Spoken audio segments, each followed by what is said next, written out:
"Ms. Williams, why are you late?" Ms. Welsh asked. I'm sorry, Ms. Welsh. There was a mix-up in my schedule and I had to go to the office to have it fixed. Here is my late pass, I explained, giving her my late pass and my registration form. I see. Go ahead and take a seat next to Mr. McKenzie. He will be your lab partner for the entire year, she said, giving me back my registration form. I walk over to the empty stool next to Alex. Great, my life is officially doomed. This is going to be the worst year ever. Ms. Welsh went back to discussing what she was talking about before I interrupted her. Thankfully, it was just rules and an announcement regarding the setup for the entire year. I was taking down notes when Alex knocked me. Are you stalking me? He asked. To say it surprised me was an understatement. I was just looking at him dumbfounded. I was both confused and shocked. He laughed at me and said, hey, I was just kidding. I just shook my head and went back to taking down notes. The class went by fast. Finally, it's fourth period. I sent Sophie and Amy a text letting them know I'm on my way before leaving the physics lab. I was reading Sophie's text when I tripped over something. I almost fell face down, but then Alex caught me. You okay? He asked. Yep, thanks for that, I replied. I'm even surprised that my brain could come up with that reply that fast. I mean, it's the Alex McKenzie, my high school crush. I assume you have PE for the next class, am I right? He asked. I simply nodded because I was still. In a little shop, I was about to leave already when he said something. Wait, let's go to the gym together. You might trip over something again and might break an arm or leg. I won't be having a biology and physics partner, he said with a joke. I just shook my head in what he said and continued walking. He was able to catch up pretty quick. I just continued walking, pretending that I am not aware that he is right behind me. He was about to say something when Jake, one of his basketball teammates, called him. Hey man, what's up? Classes have been so boring. You barely in any of my classes, Jake said, putting his arms over Alex's shoulder. I know man, at least we still have PE together, Alex replied. I was glad when I saw the girls changing rooms. I ran inside and went straight to my locker. Sophie and Amy were already there changing. What took you so long? Amy asked. With no reply to my text, Sophie said with her hands on her hips. I'm sorry guys, you know how the halls are flooded. I simply explained, leaving out the part where I tripped and Alex saved me from kissing the floor.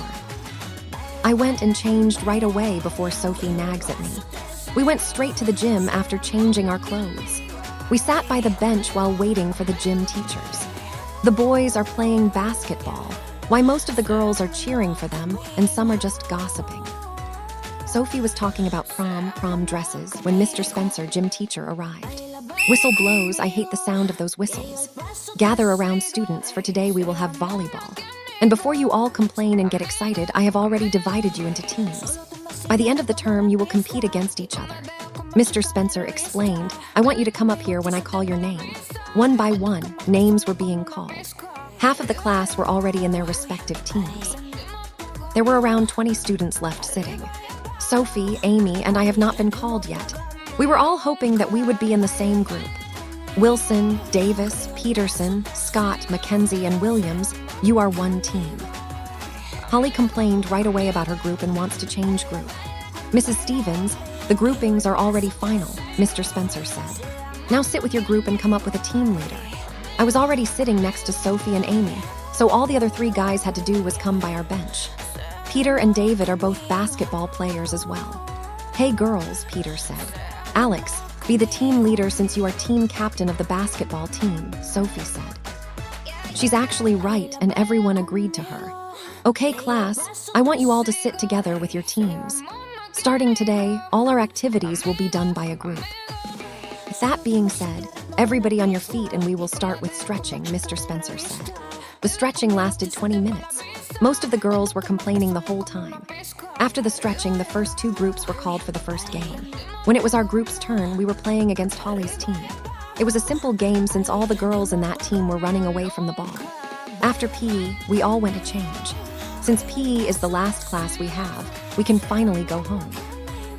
I got home and went straight to the shower. I don't enjoy taking a shower in school. After my shower, I went downstairs and prepared myself a snack since Mom and Dad are still at work.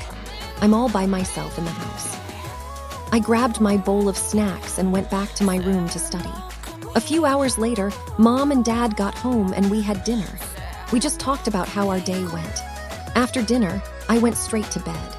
The day exhausted me from all the dramas and the happenings.